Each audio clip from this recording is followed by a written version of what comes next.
Hi friends, in this video, we will introduce the concept of control flow.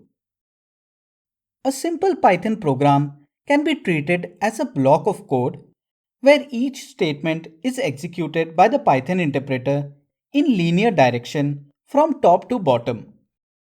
But real world problems are a bit complex or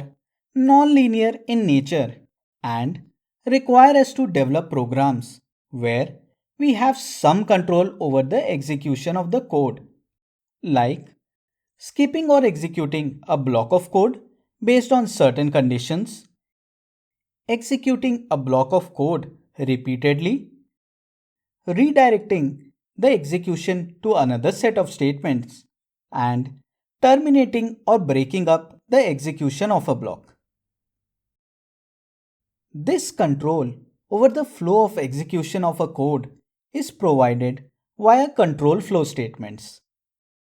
These statements can be categorized as sequential statements that are linearly executed, selection statements that execute blocks based on some criteria, iteration or repetition statements that can repeatedly execute a code block, jump statements that can redirect the flow of execution,